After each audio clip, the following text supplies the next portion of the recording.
So I talked about an all-star cast. You had the governor, I don't know if I'm an all-star, but the mayor of Sacramento, throw me in.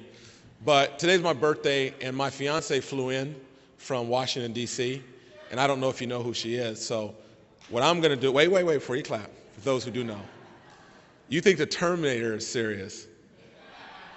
This lady is entirely, she can upstate, that's why he left. So when you have a birthday, I know you're supposed to share the cake, but I'm going to share my fiance. So she's from Toledo. She went to Cornell undergrad, went to Harvard Public Policy, started an organization called the New Teacher Project, and then she is now the chancellor of Washington, D.C. Public Schools, Time Magazine cover lady, Michelle Rhee. Chancellor Rhee, come on up.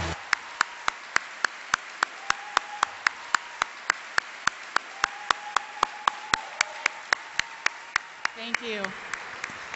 So what the mayor did not tell you is that yesterday he sent me an email and he said, will you do something for me as a birthday present and say yes before you know what it is? So I was trying to be a really good fiance and I said, absolutely, honey. And so I got in late last night and he said, you didn't ask me what the thing was that I wanted you to do. I said, so what's the thing? And he said, well, I'm supposed to speak at the California Charter School conference tomorrow, and I want you to speak, you know, and I'll do a little thing, but I want you to give the speech. And I said, okay, here's the problem. I said, if you buy a ticket to a John Legend concert, you want to see John Legend play, right? And if Miley Cyrus shows up instead, you're not going to be so happy. And he said, yes, but if you go to a John Legend concert and Alicia Keys shows up, then you wouldn't be so sad.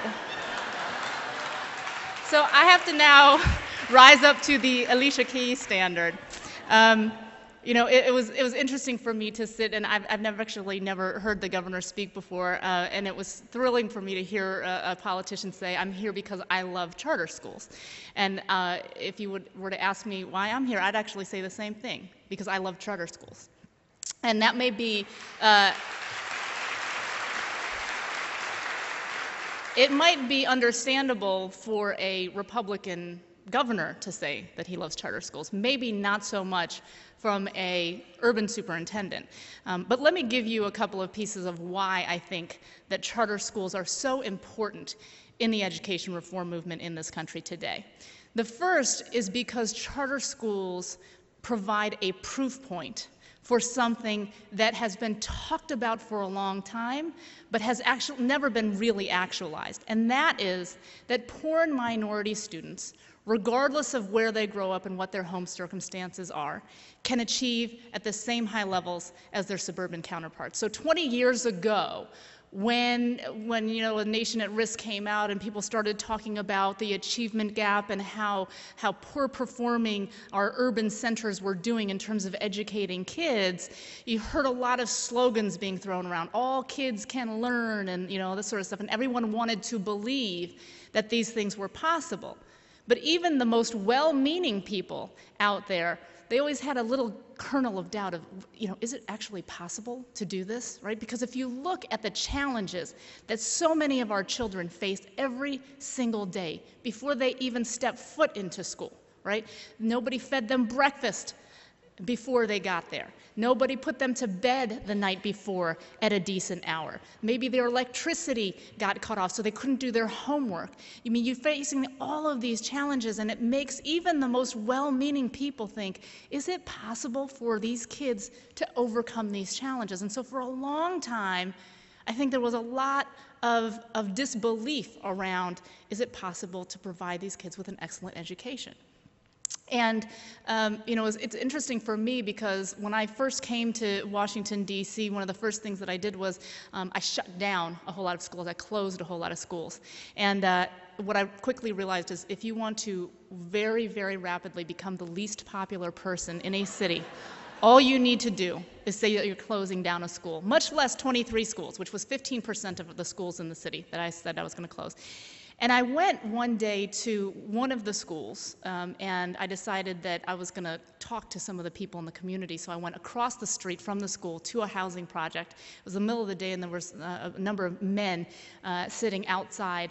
And I said, so what do you think about the school? And they said, this is a great school. You know, the school's been here forever. We love the principal. We love the teachers. This is a wonderful school. Please, Chancellor Rhee, do not close this school. And I thought to myself in my head, you know what? This is not a great school.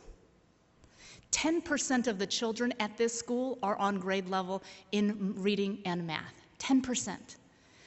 There is a KIPP charter school 6 blocks away where 90% of the children are on grade level or above. This is not an excellent school.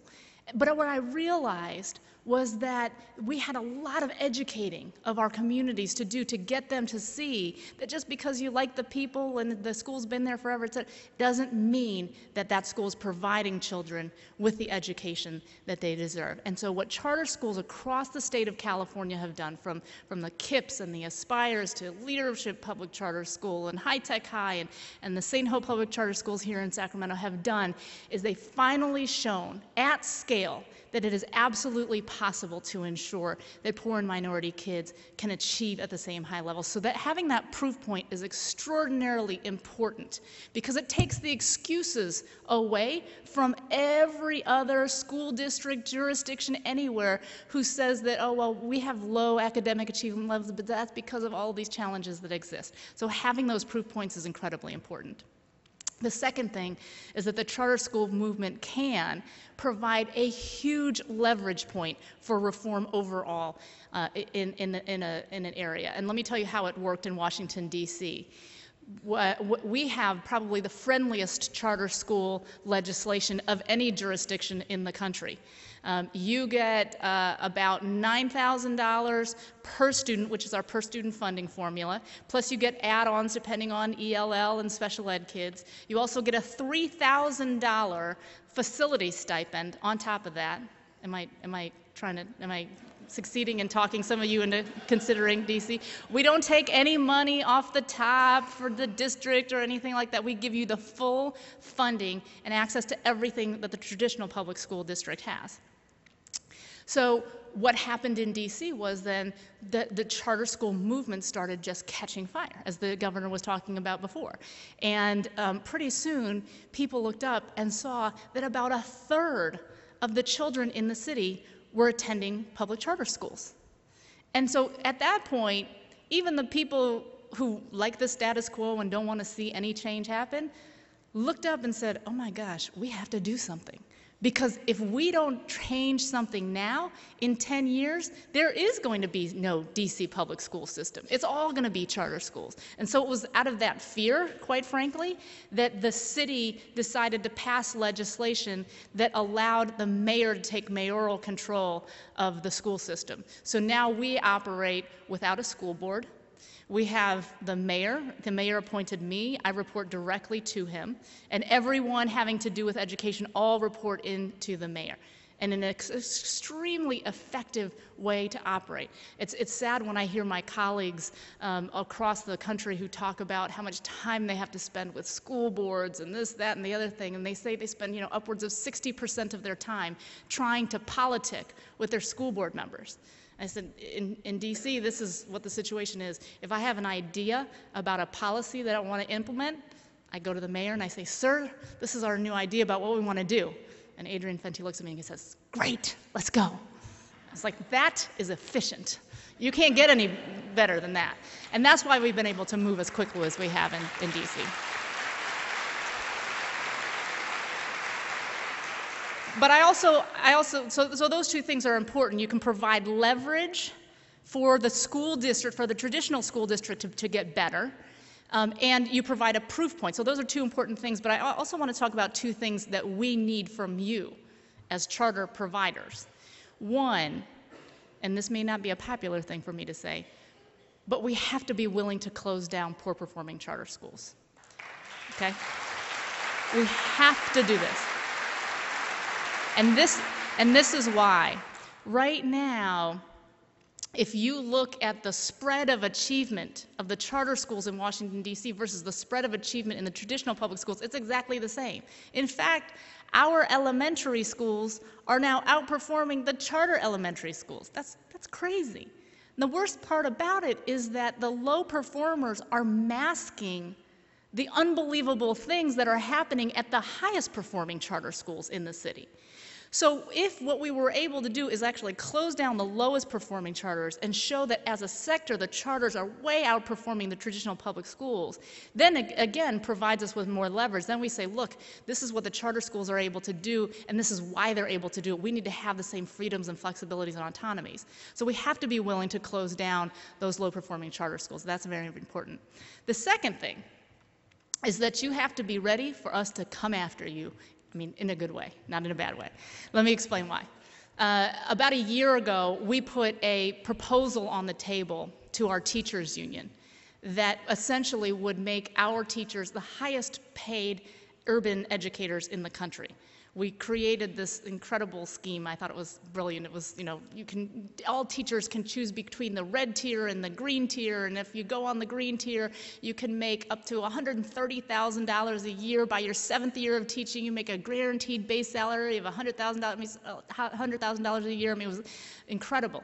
And it was interesting because as we rolled that out, I got a visit from a charter leader who I have a great amount of respect for. Runs great charter schools in D.C.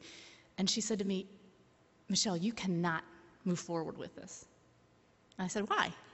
She said, because we've done the calculus and we've figured out that if you start paying your teachers that much money, the best ones, then in order for us to keep up, we'd have to raise an extra $3 or $4 million a year, and I can't do that. And so if I can't, you're going to put me out of business if you move forward with this pay plan.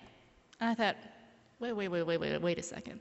I said, when you came to town, competition was a good thing. You can't only think competition is a good thing when you have the competitive advantage, and then all of a sudden when the district actually starts to reform itself and become better, then you want to shut down competition. No, you got to be ready. Because and more, as school districts begin to reform themselves, we are going to give you a run for your money. We're going to be more competitive, and you got to be ready for that. Not only ready for it, but to embrace it. Because I am telling you that dynamic, that particular charter school, which is a high-performing charter school, they're going to figure out a way. They're going to raise the money. We're going to figure it out together how they can maintain their best teachers. But what it's also going to do is it's going to help us put pressure on those low-performing charter schools and get them out of the picture. So I want to end on a couple notes. One, people often ask me, well, why are you for charter schools? It doesn't make any sense, and I don't understand kind of what your rationale and thinking is. And I realize that many of you probably want to bang your head up against the wall every single day when it comes to dealing with your school districts. But let me give you a little bit of insight into this. A conversation that I had not too long ago with one of my staff members, and mind you, this woman is not a 30-year career bureaucrat in DCPS. She is a Teach for America alum. Her child is in a charter school. And she came to me and said, Chancellor, we are facing this dilemma. We have a building. The charter school, one of the charter school providers has asked for the building. We think it's actually a great charter school. I said, so what's the problem? She said, well, the problem is if we give them the building, there are 2 of our DCPS schools nearby that will get sucked dry.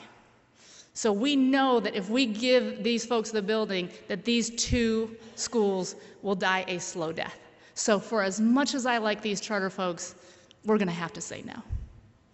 And I looked at her and I said, see, the problem with your thinking is that you are oriented to believe that our ultimate goal is to preserve the school district or look out for the best interests of the school district. That is not why we are here. We are here to look out for the best interests of children.